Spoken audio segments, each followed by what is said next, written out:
नमस्कार। प्रेरक साहित्यिक कहानियों की श्रृंखला में आज कथा साहित्य में सुनिए हिंदी के वरिष्ठ कथाकार डॉक्टर कृष्णलता सिंह जी द्वारा लिखी कहानी सूखे पत्ते। डॉक्टर कृष्णलता सिंह जी अध्यापन, लेखन, जन कल्याण और समाज सेवा के अनेक कार्यों से संबद्ध हैं। हिंदी साहित्य में विशिष्ट योगदान के लिए आपको हिंदी गौरव सम्मान, महादेवी वर्मा सम्मान तथा कई प्रतिष्ठित सम्मानों से सम्मानित किया गया है। तो आइए आज आनंद लीजिए आपकी लिखी कहानी का। हर रोज की तरह मणिदीपा आज भी ठीक 5 बजे सुबह पार्क में सैर करने आई, पर पार्क का आधा चक्कर लगाने के बाद कदमों ने आगे बढ़ने से साफ इनकार कर दिया। हाँफने लगा जैसे उम्र भर की थकान ने पैरों को जकड़ लिया है। दूसरी तरफ मन में चलने वाले झंझावत का तांडव अभी तक जारी था। कितना मन को समझाया कि सही गलत कदम का फैसला वक्त पर छोड़ दो, पर मन है कि मानता ही नहीं है। बेलगाम घोड़े की तरह भागे ही जा रहा है। 2 लंबी सांसें लेकर उसने किसी तरह पार्क का एक चक्कर पूरा किया और कोने में स्थित पीपल के पेड़ के नीचे सीमेंट के चबूतरे पर बैठ गई। यहाँ वो रोज वॉक के बाद बैठकर प्राणायाम करती थी। धीरे धीरे तेज चलती सांसों ने सामान्य गति पकड़ी। मन को कुछ राहत मिली। उसका अनुभव था कि इस पेड़ के नीचे हमेशा उसे शांति मिलती है। वो घंटों उसके नीचे बैठी रह सकती है। पीपल के पेड़ की तासीर ही कुछ ऐसी है। शायद इसीलिए गीता में श्री कृष्ण ने कहा था, अश्वत्थः सर्ववृक्षाणाम, अर्थात सब वृक्षों में मैं पीपल हूँ। इस पेड़ के नीचे उसकी यह आखिरी सुबह थी जिसका वो हर कीमत पर आनंद लेना चाहती थी। फिर इस पेड़ के साथ तो उसका बरसों पुराना आत्मीय रिश्ता था। अतीत ने दस्तक दी। याद आया, शादी के 10-12 साल बाद सुवीर से उसने कहा था, सुवीर, सुना है नई कॉलोनी आ रही है। सब यार दोस्त मकान और प्लॉट की बुकिंग करा रहे हैं। प्लॉट लेकर घर बनवाना तो हम लोगों के लिए असंभव होगा। तुम्हें कहाँ इतनी छुट्टियां मिलेंगी। घर बुक करा लेते हैं। सुख दुख के लिए अपनी छत होना बहुत ज़रूरी है। उसकी बात से सहमत होकर सुवीर ने प्रत्युत्तर दिया था, माय डियर यंग लेडी, सही कह रही हो। इत्तेफाक से हम लोग यहाँ मौजूद हैं। चलो कल ही देख लेते हैं। शुभस्य शीघ्रम। वो दोनों दूसरे दिन कॉलोनी की साइट देखने गए थे। कॉलोनी का निर्माण कार्य चल रहा था। उस समय तक हाउसिंग सोसाइटी का कॉन्सेप्ट विकसित नहीं हुआ था। बस भीड़ भाड़ वाले मोहल्लों की जगह खुली कॉलोनी विकसित हो रही थी। उसे यह कॉर्नर वाला घर पसंद आया था क्योंकि इसके किनारे पर पार्क था। पार्क में वृक्षारोपण का कार्य भी साथ साथ चल रहा था। यह पीपल का पेड़ वहां पहले से ही मौजूद था। शायद किसी समझदार व्यक्ति ने पेड़ कटवाने की जगह पार्क बनाने का सुझाव दिया होगा। उसने यही कॉर्नर वाला घर लेने की जिद सुवीर से की थी। कॉर्नर वाले घर के लिए उन्हें कुछ अतिरिक्त धनराशि देनी पड़ी थी। पूरी जिंदगी उन लोगों ने एक शहर से दूसरे शहर में सरकारी और किराए के मकानों में बिताई। रिटायरमेंट के बाद उन्हें अपने घर में रहने का अवसर मिला। मणिदीपा ने अपनी अभिरुचि के अनुसार घर को सजाया था। बागवानी का उसका शौक यहाँ परवान चढ़ा। विधि विधान पूर्वक पूजा पाठ के बाद ही गृह प्रवेश किया था। सोचा था अब मौज और सुकून की जिंदगी जिएंगी, पर क्या सुकून की जिंदगी उसे मिल पाई? पिछले कुछ वर्षों में इतना कुछ अनचाहा घटा कि उसके मन की सुख शांति हमेशा के लिए रूठ गई। तनाव उस पर फिर हावी होने लगा। फिर होली का दिन याद आते ही मन और कसैला हो उठा। तभी सुबीर की बात याद आ गई। No my old sweet lady, अब कोई नेगेटिव बात नहीं। हम दोनों हैं ना, एक दूसरे का ख्याल रखने के लिए। फिक्र किस बात की? तनाव भगाने के लिए उसने फिर गहरी सांस ली। अनुलोम विलोम में अपने को झोंका। धुंधुल का छंट गया था। पार्क में कुछ और लोग सैर करने आ चुके थे। घर अभी जाने का मन नहीं कर रहा था, कारण सुवीर अभी सो रहे होंगे। दुलारी 7 बजे आएगी, तभी सुबह की चाय पी जाएगी। आधा पौना घंटा वो और बैठ सकती थी। तभी उसका ध्यान सड़क के दूसरी तरफ भटका। वहां ममता के स्पर्श से वंचित आवारा कहे जाने वाले सड़क छाप कुत्ते अचानक आपस में लड़ते हुए जोर जोर से भौंकने लगे। उसका दिमाग कुत्तों में उलझ गया। सोचने लगी, इंसान तो जड़ जोरू और जमीन के लिए एक दूसरे से लड़ते झगड़ते हैं, लेकिन इन कुत्तों की आपस में लड़ाई किस जागीर को लेकर हो रही है? क्या यह इनका टाइम पास या स्वभाव है? तभी सामने से एक काली कार गुजरी। कुत्ते आपसी बैर भाव को छोड़कर कौमी एकता का झंडा बुलंद करते हुए कार के पीछे पीछे भागने लगे, ठीक वैसे जैसे एक दूसरे के लिए आग उगलने वाले घोर विरोधी दल चुनाव के समय अचानक संगठित होकर सत्ता में विराजमान दल पर हमला बोल देते हैं। कुत्तों ने कुछ देर तक कार का पीछा किया। कार आगे निकल गई। हताश निराश हाँफते हुए कुत्ते एक जगह बैठकर अपनी जीभ अंदर बाहर करने लगे। उनकी यह हालत देखकर उसके उदास होंठ मुस्कुरा पड़े और वो खिलखिलाकर हंस पड़ी। उसे विश्वास नहीं हुआ कि महीनों मुस्कुराहट के लिए तरसते होंठ इतनी छोटी सी बात के लिए खुल पड़ेंगे। उसे अच्छा महसूस हुआ। कुछ मन के जाले कटे। दरअसल होली से ही वो उदासी के कुएं में गोते लगा रही थी। मन विचलित और अवसादग्रस्त हो गया था। कुछ भी अच्छा नहीं लग रहा था। जीवन निरर्थक लगने लगा था। ऐसी फीकी होली उसकी कभी नहीं रही थी। हमेशा उसकी होली रंगों और गुझियों की मिठास से सराबोर होती थी। इस होली से पहले सुवीर को वायरल बुखार हो गया था। सावधानी बरतने के कारण वो लोग पार्क में खेली जाने वाली सामूहिक होली में नहीं गए थे। सुवीर को अकेला घर पर छोड़कर उसके जाने का कोई तुक नहीं था। सुमंत बेंगलोर गया था। सुरंजन भी इतनी दूर से कैसे आता? सोचा था चंदन और चित्रा तो पास में हैं, वे जरूर आएंगे। उनके आने मात्र से मन रंग बिरंगा हो जाएगा। सारे रंग अपने आप खिलखिला पड़ेंगे। इसी आशय से उसने सुबह चंदन को फोन किया था। बड़ी मरियल सी आवाज में उसने कहा था, हैप्पी होली दादी। तबीयत तो ठीक है? उसका चिंतित होना स्वाभाविक था। अरे तबीयत को क्या हुआ दादी, मैं बिल्कुल ठीक हूं। फिर होली के दिन दुखी आत्मा सा क्यों साउंड कर रहा है? अरे वह तो मम्मी ने जबरदस्ती दूध पिलाने के लिए सुबह सुबह उठा दिया। सोने का मन था। हमारे पास होली खेलने कब आ रहे हो?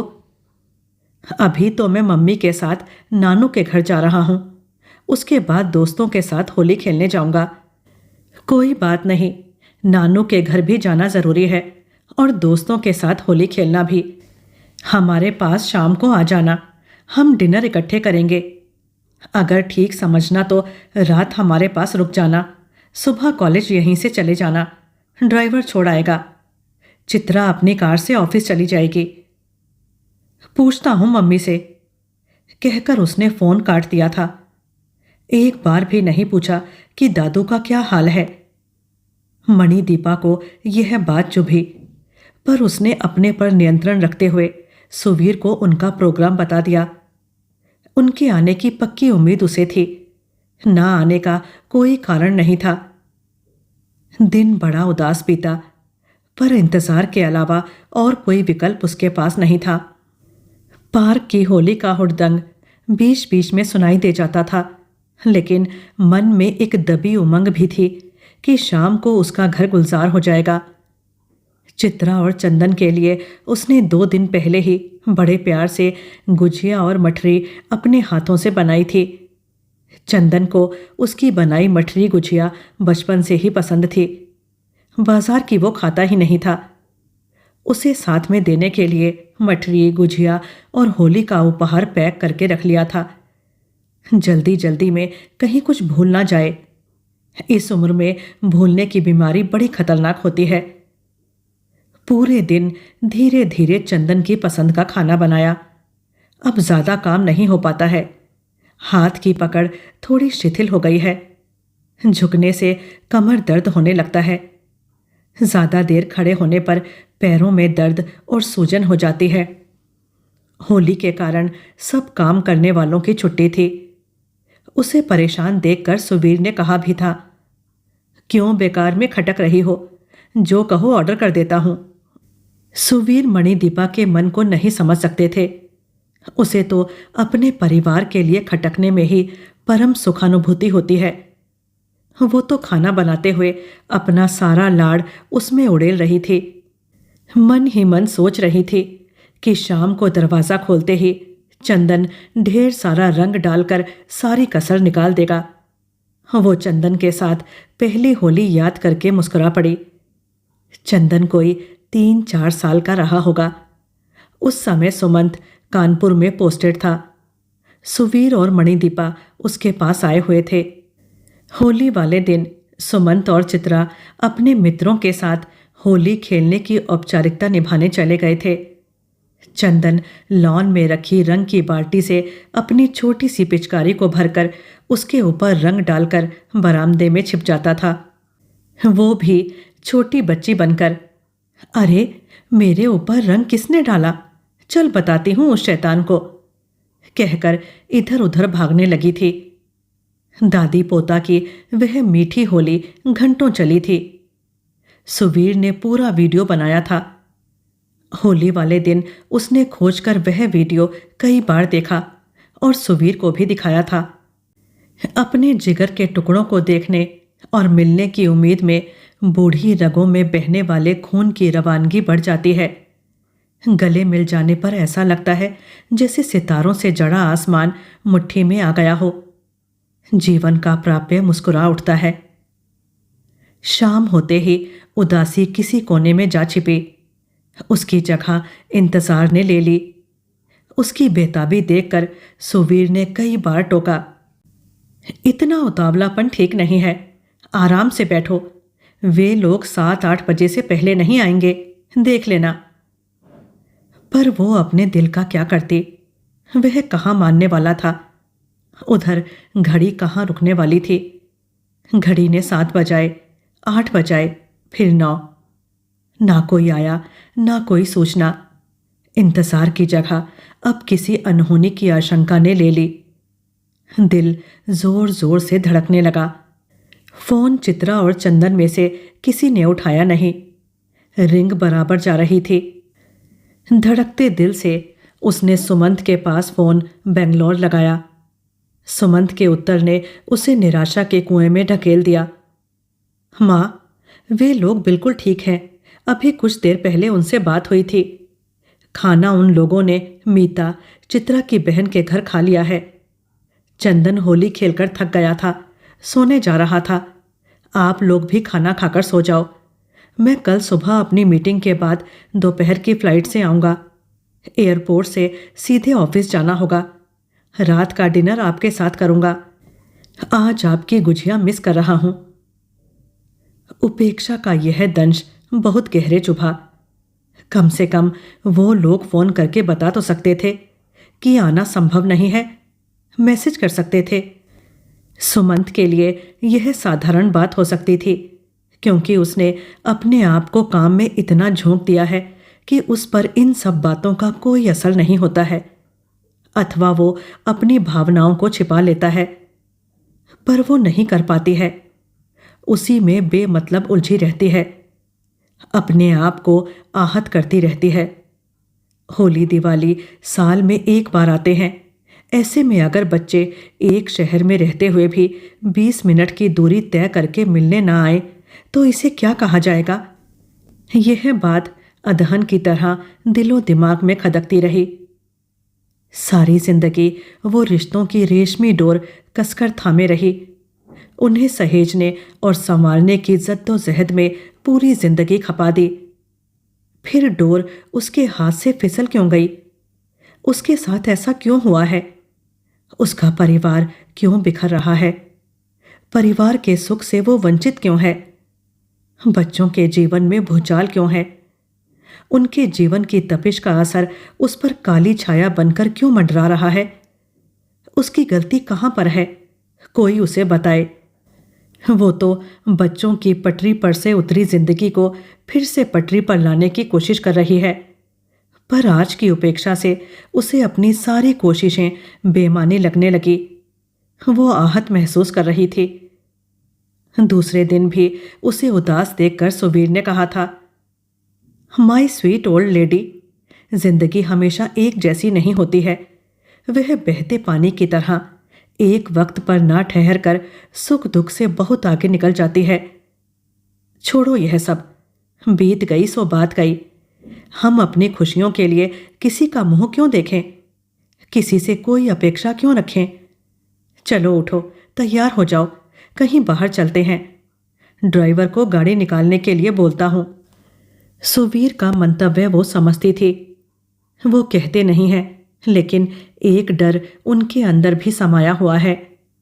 आज वो दोनों साथ हैं, कल को एक साथी अकेला रह गया तो उसकी जिंदगी का हश्र क्या होगा?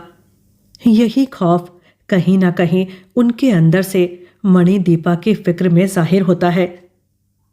उसने अपनी उदासी को सुवीर के लिए झाड़ा पोंछा और शांत स्वर में कहा, आप ठीक कह रहे हैं, मगर हमने उनसे अपेक्षाएं कब रखी? अपेक्षाएं तो उनकी हमसे रही हैं। हम उनकी अपेक्षाओं पर हमेशा खरे उतरे हैं। फिर यह उदासी की परछाई के साथ क्यों चल रही हो? सुवीर, क्या होली पर अपने जिगर के टुकड़े से 10 मिनट की चाहना रखना गलत था? क्या हमने बहुत बड़ी चीज मांग ली थी? सुमंत तो सरकारी काम से बेंगलोर गया है। सुरंजन मणिपुर में अपनी ड्यूटी निभा रहा है। ऐसे में चित्रा और चंदन को हमारे पास आना चाहिए था। यह हमारी अपेक्षा नहीं, उनका फर्ज था। वो चाहते तो सुबह हमसे मिलते हुए अन्यत्र जा सकते थे या लौटते हुए इधर आ सकते थे। यह घर भी उनका है। चित्रा को मैंने बहू से ज्यादा अपनी दोस्त माना है।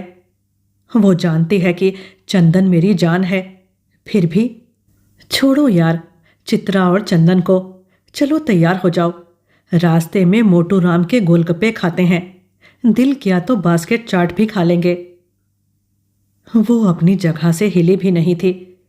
उसे वैसी ही अनमनी और निष्क्रिय देखकर सुवीर ने हंसकर कहा था, अरे गोलगप्पों के नाम से मुंह में पानी नहीं आया?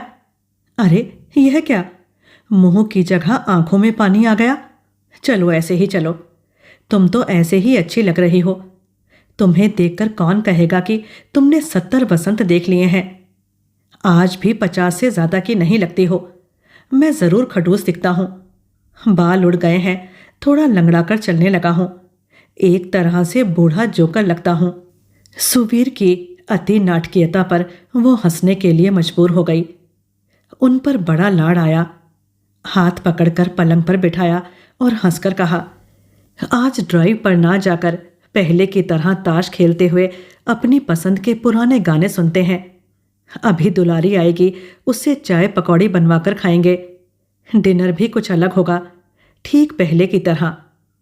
सारा तनाव ताश की हार जीत और तुम्हारी चीटिंग में बह जाएगा। हुक्म मेरी सरकार का सिर आंखों पर। सुवीर ने भी उसी पुरानी वाली अदा से जवाब दिया।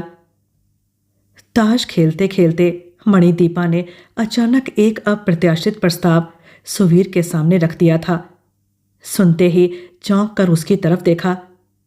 कुछ देर मौन रहने के बाद उसे अच्छी तरह परखते हुए सुवीर ने पूछा था, यह तुम्हारा कल की घटना से उपजा क्षणिक आवेश है या तुमने पहले भी इस विषय पर सोचा था? यह क्षणिक आवेश नहीं है, समय का संकेत है। वर्तमान परिस्थितियों में यही सबसे अच्छा विकल्प हमारे पास है। तुम इस बात से चौंक गए। अरे अब तो किराए परिवार का चलन भी धीरे धीरे पैर पसार रहा है। ईश्वर ना करे यह नौबत आए, फिर भी समय बदल रहा है। देखो सुवीर, बेटे अगर लायक हैं तो भी समस्या, नालायक हैं तो भी समस्या। बुढ़ापा गरीबों के लिए भी समस्या और अमीरों के लिए भी। पहले की बात और थी। संयुक्त परिवार में बुढ़ापा अपनों के बीच आराम से कट जाता था। अब रोजी रोटी की आपाधापी में किसके पास समय है जो माँ बाप की सेवा में लगाए। हमें अपनी समस्या का समाधान बिना किसी शिकवे गिले के स्वयं खोजना होगा। मैंने खोज लिया। वहां कम से कम हम किसी पर निर्भर तो नहीं रहेंगे। शेष जीवन चिंता मुक्त और अपनी शर्तों पर अपने दम पर बिताएंगे। एक बार इस विषय पर सुमंत से भी बात की थी। वो मेरी बात से सहमत हो गया था। कहा था उसने, माँ, मैं आप लोगों की देखभाल स्वयं नहीं कर पा रहा हूँ। काश मेरी नौकरी 9 से 5 वाली होती। जब भी शहर से बाहर जाता हूँ यही चिंता लगी रहती है कि मेरी अनुपस्थिति में आप लोगों के साथ कुछ अनहोनी ना हो जाए। बेचारा मन ही मन बड़ा दुखी होता है। तुम ठीक कहती हो। फिर तो वक्त आ गया है इस विषय पर गंभीरता से सोचने का, सुवीर ने बाजी डिक्लेयर करते हुए कहा था। मणिदीपा सीनियर सिटीजन होम में शिफ्ट होना चाहती थी, जहां सब उसके जैसे लोग होंगे।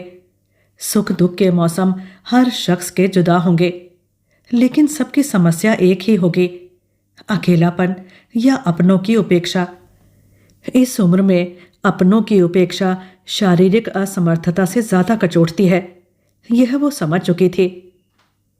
काफी खोजबीन के बाद उन्हें ज्योति सीनियर सिटीजन होम पसंद आया, जिसमें 5 सितारा होटल जैसी सभी सुविधाएं थीं। टीवी, एसी और सुंदर फर्नीचर से सुसज्जित बड़ा सा डबल बेड का हवादार कमरा, सभी सुविधाओं से संपन्न साफ सुथरा वॉशरूम, जरूरत के सभी इलेक्ट्रिक उपकरणों एवं क्रॉकरी कटलरी से सजी किचन, आंखों को ठंडक देता नीले पानी का हिलोरे मारता तरुण ताल, क्लब हाउस जिसमें उम्र दराज लोगों के मनोरंजन के सभी साधन उपलब्ध थे। बड़ी सी लाइब्रेरी भी आकर्षण का केंद्र थी। बना बनाया खाना खाने के लिए रूम सर्विस और डाइनिंग रूम की सुविधा दोनों थी। बस एक फ़ोन कॉल से अपनी इच्छा बताने की ज़रूरत थी। मेडिकल की रोज़मर्रा की सभी सुविधाएं 24 घंटे उपलब्ध थीं। सीरियस समस्या होने पर एक मल्टी फैसिलिटी हॉस्पिटल के साथ उनका अनुबंध था। यह वहाँ के प्रबंधन का सिरदर्द था कि वो वहाँ ले जाकर आपका इलाज कराएं।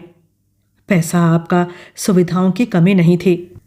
वहाँ रहने वाले अधिकांश बुजुर्गों के बच्चे या तो एनआरआई थे या वो निसंतान थे। कुछ उच्च पदों से रिटायर अभिजात वर्ग के लोग थे। कुछ सिंगल थे, कुछ पति पत्नी साथ थे, कुछ व्हील चेयर पर थे, कुछ अल्जाइमर, एमनेसिया, डिमेंशिया आदि के रोगी भी थे। सबकी देखभाल उसकी ज़रूरत के हिसाब से की जा रही थी। अपना घर छोड़कर आने के पीछे कुछ ना कुछ कारण तो सबके साथ अवश्य होंगे, लेकिन वहाँ के माहौल में सब मस्त नजर आ रहे थे। वहाँ की जीवन शैली और सुविधाएं देखकर वो दोनों बहुत प्रभावित हुए, लेकिन वहाँ के चार्जेस सुनकर मणिदीपा का उत्साह फीका पड़ गया। उसके चेहरे के उड़ते रंग को देखकर सुवीर ने कहा था, chill my sweet old lady, मेरी पेंशन काफ़ी है यहाँ के खर्च निकालने के लिए। मैं नहीं रहूँगा तब भी फैमिली पेंशन से तुम्हारा खर्च आराम से निकल जाएगा। फिर हमारे पास अन्य सेविंग्स हैं, इंश्योरेंस है और इतना बड़ा मकान है। हम इनका करेंगे क्या? पैसों की समस्या आड़े नहीं आएगी। पूरी जिंदगी हम दूसरों के लिए जोड़ते और खर्च करते रहे हैं, अब अपने पर खर्च करेंगे। पसंद हो और तुम्हारी हाँ हो तो बोलो, बात आगे बढ़ाऊं। मणिदीपा ने चुपचाप सिर झुका लिया था। मौन को ही उसकी स्वीकृति मानकर सुवीर ने आनन फानन में सब कुछ तय कर लिया था। 1 सप्ताह बाद ही उन्हें ज्योति होम में शिफ्ट होने की अनुमति मिल गई। सुवीर ने उसे बताया था, हम चाहें तो कल ही शिफ्ट कर सकते हैं, वैसे हमारे पास 1 सप्ताह का समय है। सुनकर उसका दिल बैठ गया। थोड़ी देर के लिए ज्योति होम जाने का उत्साह ठंडा पड़ता दिखाई दिया। फिर मन को समझाया कि अब कदम पीछे नहीं खींचना है। एक ही छत के नीचे इस उम्र की सारी सुविधाएं मिल रही हैं। जिसको मिलना होगा वो वहां भी आ सकता है। नाते रिश्तेदार कौन सा रोज मिलने आते हैं? वे तो पारिवारिक शादी ब्याह या मातमी के अवसरों पर ही मिलते हैं। पास पड़ोस भी अब पहले वाला कहाँ रहा? किसके पास फुर्सत है किसी की खबर लेने की? सामाजिकता में अब स्मार्टफोन और टीवी की घुसपैठ हो गई है। शिफ्टिंग के लिए घर को समेटना जरूरी था, पर वही सबसे बड़ा चुनौतीपूर्ण कार्य था। इतने सालों की जमी जमाई गृहस्थी को उखाड़कर वो एक कमरे में नहीं ले जा सकती थी। फिर वहां तो सब कुछ पहले से मौजूद था। क्या साथ लेकर जाए और क्या छोड़कर जाए, इसका चुनाव करना बड़ा दुष्कर कार्य था। सुवीर ने सुझाव दिया, हमें सबसे पहले उन चीजों पर ध्यान केंद्रित करना चाहिए जिन्हें हमें साथ ले जाना है। चलो सबसे पहले कपड़ों का चुनाव करते हैं। वो वार्डरोब के सामने खड़ी हो गई। सामने सभी मौसम और अवसर के अनुकूल साड़ियों का जखीरा था।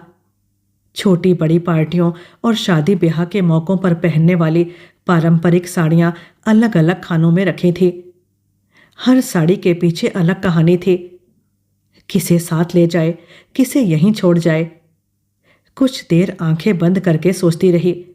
फिर काफी ऊहापोह के बाद कुछ साड़ियां और डेली वेयर की ड्रेसेस वहां की वार्डरोब को ध्यान में रखते हुए रख लीं।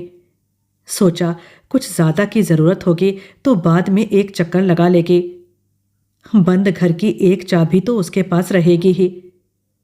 इसी तरह मन को समझा लिया। तभी सुवीर उसके पीछे आकर खड़े हो गए। अरे, यह मैरून कलर वाली साड़ी क्यों छोड़ दी? जानती हूं यह रंग तुम्हें बहुत पसंद है, मद्रास से मेरे लिए लाए थे। और यह गोल्डन साड़ी तो अभी तुम्हें शादी की 50वीं वर्षगांठ पर दी थी, उसे तो रख ही लो। ऐसे तो ये शिफॉन की साड़ियां, याद है, पूरा थान मिसेस जैन से मंगवाकर मनपसंद रंगों में साड़ियां रंगवाई थी। फिर लखनऊ और बरेली भागी भागी कढ़ाई कराने गई थी, वह भी बिना रिजर्वेशन के। मुझे तुम्हारे सब पागलपन याद हैं। कुछ और कपड़े रख लो जो तुम्हारी खास यादों से जुड़े हों। फिर मेरी मदद करना, मैं पूरी तरह से कंफ्यूज हूं। वैसे भी मेरे कपड़ों का चुनाव तो तुम ही करती हो। खास मौकों पर सुमंत और सुरंजन भी कर देते थे, अब तो। सुवीर ने एक गहरा निश्वास छोड़ा। सुवीर, बाकी बचे कपड़ों का क्या होगा? नहीं जानता। ऐसी बातें पूछकर कमजोर मत बनाओ। सब कुछ भविष्य पर छोड़ना बेहतर होगा। उसने स्वीकृति में सिर हिला दिया था। वार्डरोब के सामने से हटी तो कमरों पर नजर डाली। तीनों कमरों के पलंग और पूरा फर्नीचर सहारनपुर से कारपेंटर बुलाकर शीशम की लकड़ी का बनवाया गया था। कुछ फर्नीचर अखरोट की लकड़ी का नक्काशीदार भी था, जो कश्मीर पोस्टिंग के समय खरीदा गया था। उफ, कितने चक्कर लगाने के बाद चुनाव कर पाए थे सुवीर। वो तो खींचकर मुंह फुलाकर एक कोने में खड़ी हो जाती थी। सुवीर उसके गुस्से से बेपरवाह होकर दुकानदार को हंस हंस कर पटाते रहते थे। अब इस फर्नीचर का क्या होगा? शायद उनके बाद आधे पौने भाव में बेच दिया जाए, या यूं ही किसी को दे दिया जाएगा। दिल के अंदर चीट सी मच गई। किचन की तरफ देखकर तो दिल ही बैठ गया। कभी बचपन में दादी ने कहा था कि सुघड़ गृहिणी की पहचान उसकी रसोई और बाथरूम होता है। ड्राइंग रूम तो कोई भी 4 शोपीस खरीद कर सजा लेता है। वह बात पता नहीं कैसे उसके दिमाग में गड़ गई थी। बड़े जतन से उसने अपना किचन सजाया था। अन्नपूर्णा की रसोई की तरह राशन भरा पड़ा था। घर के पीसे मसाले कांच की बोतलों में सजे थे। मन में आया सारा राशन, मसाले, तेल, घी फ्रिज में रखा सामान पैक करके चित्रा के घर भिजवा देगी। फिर मन को उसने झिड़का, चित्रा नहीं, सारा सामान दुलारी और ड्राइवर को दे देगी। और भी सामान जो उन लोगों की जरूरत का होगा उन्हें दे देगी। मोह का यह धागा काटना जरूरी है। डाइनिंग रूम की अलमारियों में सजी देश विदेश से चुन चुनकर लाई गई क्रॉकरी और कटलरी अलग शोर मचाने लगी कि मेरा क्या होगा। याद आया, एक दौर था जब अक्सर 20-30 लोगों की पार्टी घर पर होती ही रहती थी। किराए या मांगे की क्रॉकरी उन्हें प्रतिष्ठा के खिलाफ लगती थी। एक हद तक कहें तो जुनून के चलते उसने ना जाने कितने छोटे बड़े टी पॉट इकट्ठे कर लिए थे। रोज बदल बदल कर लॉन में बैठकर चाय पी जाती थी। उधर सुवीर अपने वाइन कैबिनेट के सामने खड़े उसे बड़ी हसरत भरी नजर से देख रहे थे। ड्यूटी फ्री विदेशी स्कॉच विस्की, वाइन और छोटे बड़े वाइन, विस्की के क्रिस्टल कट ग्लास, जग, कंटेनर आदि से सजा वाइन कैबिनेट देखकर लोगों के मुंह से वाह निकलती थी। गर्वानुभूति की झलक उनके चेहरे पर दपदपाने लगती थी। मांगने पर भी सुरंजन को अपने इस खजाने से कुछ देने को तैयार नहीं हुए थे। अब यहीं छोड़ना पड़ेगा, वहां इनकी जरूरत नहीं होगी। वैसे बार रूम तो वहां भी है। दीपा को समझ में नहीं आ रहा था कि स्टडी रूम की 1000 किताबों की विरासत वो किसे सौंपे।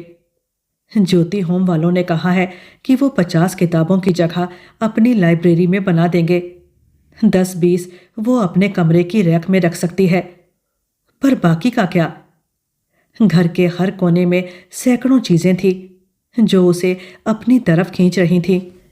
दीवारों पर सजी पेंटिंग्स की तरफ से उसने नजरें फेर ली। यायावरी जीवन में उसने बहुत सी कलाकृतियां देश विदेश से संग्रहित की थीं। उनसे घर को सजाया था। घर में घूमते हुए हर चीज पर मोह की उंगलियां उलझने लगी। फिर आंखों से आंसू के रूप में पिघलने लगा। दिल किया जोर से बुक्का मारकर रो ले। उसे यूं बेहाल देखकर सुवीर ने उसके कंधों को थपथपाकर कहा, तुम चाहो तो हम कुछ समय के लिए शिफ्टिंग टाल सकते हैं। कब तक टालेंगे? अंततः हमें वहीं जाना है। हमारे बच्चे हमारी देखभाल नहीं कर पाएंगे। सुमंत महीने में मुश्किल से 10 दिन यहाँ रहता है।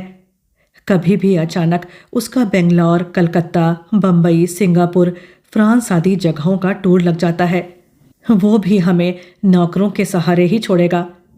हमारी चिंता उसके काम में बाधक बने, यह मैं नहीं चाहती हूँ। चंदन और चित्रा के रंग ढंग तो हमें पता ही है। सुरंजन तो पहले ही अपनी पत्नी से अलग हो चुका है। फिर उसकी भी नौकरी ऐसी ही है कि वो हमारे साथ नहीं रह सकता। आगे और कठिन समय आने वाला है। हमें चलने फिरने, उठने बैठने में भी किसी सहारे की जरूरत होगी। तब हम किसे पुकारेंगे? यहाँ तो कोई भी काम करने वाला किसी दिन भी छुट्टी लेकर बैठ जाता है। तब एक गिलास पानी के लिए भी तरस जाएंगे। नहीं नहीं, अब हम पीछे पैर नहीं खींचेंगे। माई ब्रेव लेडी, मुझे तुमसे ऐसी ही उम्मीद थी। सामान का क्या है, वह तो एक दिन यहीं छोड़कर जाना है। हम यहाँ रहें या वहाँ, ऊपर तो कोई अपने संग नहीं ले जा पाया है। बड़े बड़े राजा महाराजाओं के महल अटारी सब यहीं छूट गए हैं। फिर हम कोई अनोखे तो नहीं हैं। हमारे पीछे जिसकी जो मर्जी हो करेगा। यही समझना समाचीन होगा। सुमंत ने एक सलाह दी है, आप लोग अभी वहां 6 महीने रहने के इरादे से जाइए। अगर घर से ज्यादा सुविधाजनक लगे तो स्टे आगे बढ़ा लेना। तब मैं घर को अपनी कंपनी का गेस्ट रूम बना दूंगा। आपके घर की देखभाल होती रहेगी। कभी कभी सुरंजन भी यहाँ आकर रह सकता है। आप लोग भी आकर उसके साथ रह सकते हैं। किराया भी मिलेगा।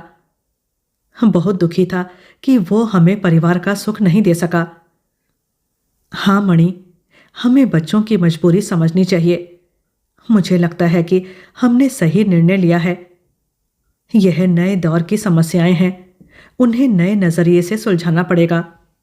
सही कहा आपने।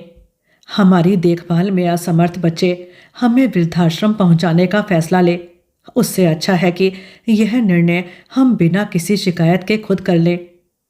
आत्मसम्मान की रक्षा करते हुए घर का मोह त्याग कर जीवन का शेष समय आराम और शांति से बिताएं।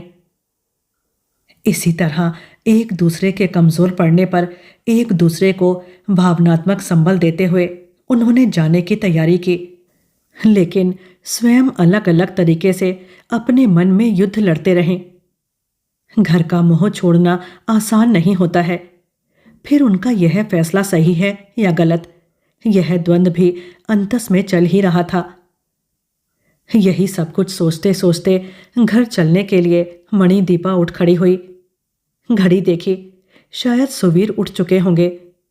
दुलारी चाय के लिए प्रतीक्षा कर रही होगी। दोपहर तक घर बंद करना है। 2 बजे सुमंत गाड़ी लेकर आ जाएगा।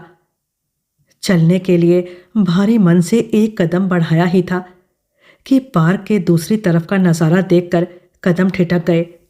उस छोर खड़े पेड़ों से अचानक हवा के झोंकों से असंख्य सूखे पत्ते एक साथ झड़ने लगे। एक क्षण के लिए लगा जैसे रंगीन झरना बह रहा हो। उस सरसराहट में गजब का सम्मोहन था। जीवन में पहली बार पतझड़ का लयबद्ध संगीत उसने सुना। ठगी सी विस्फारित नेत्रों से अपलक पतझड़ का अप्रतिम, अकल्पनीय और अतीन्द्रिय सौंदर्य वो पीने लगी। देखते देखते पल भर में फुटपाथ पर सूखे पीले, मटमैले, कत्थई, भूरे रंग के पत्तों का कालीन बिछ गया। मन में बचपना इठला उठा। इच्छा हुई कि प्रकृति प्रदत्त इस कालीन पर चला जाए, उसका स्पर्श महसूस किया जाए, उनकी करकराहट, चरपराहट और मरमराहट का संगीत सुना जाए, सूखे पत्तों की खालिस गंध को नासारंधों में भर लिया जाए। लेकिन जब तक वो उस छोर पर पहुंची, सफाई वाले बिखरे पत्तों को झाड़ू से समेटकर हथगाड़ी में दबा दबा कर भरने लगे। उत्सुकतावश पूछ लिया, पत्तों का क्या करोगे? हम कूड़ा घर में डाल देंगे, नगर पालिका वाले आकर जला देंगे, और क्या होगा इनका? जलाने के नाम से वो कांप उठी। उफ, डाल से जुड़ा था तब उपयोगी था, छाया देता था, पेड़ की शोभा था। शाखा से गिरते ही निरर्थक कूड़ा करकट हो गया। उधर पेड़ भी श्रीहीन हो गया। जलाने के सिवाय और कोई गति नहीं। हमारी भी यही परिणति होगी, प्राण निकलते ही आग के हवाले। मन अधिक वैराग्य की तरफ जाने लगा। मन को साधना जरूरी था। कबीर दास ने उसे राह दिखा दी। पत्ता टूटा डाल से ले गई पवन उड़ाए, अब के बिछड़े ना मिले दूर पड़ेंगे जाए। वो भी तो सूखा पत्ता है, आज नहीं तो कल उसे झड़ ही जाना है। क्या फर्क पड़ता है घर में गिरे या ज्योति होम में? मोह का जाल सूखे पत्तों ने काट दिया। अब उसके मन में कोई दुविधा नहीं थी। लंबे लंबे डग भरती वो दुलारी की बनाई आखिरी चाय पीने चल पड़ी। अभी आपने वर्तमान समय के यथार्थ को दिखाती बेहद ही भावपूर्ण कहानी सुनी। अब मुझे आज्ञा दीजिए और कथा साहित्य से जुड़े रहिएगा। धन्यवाद।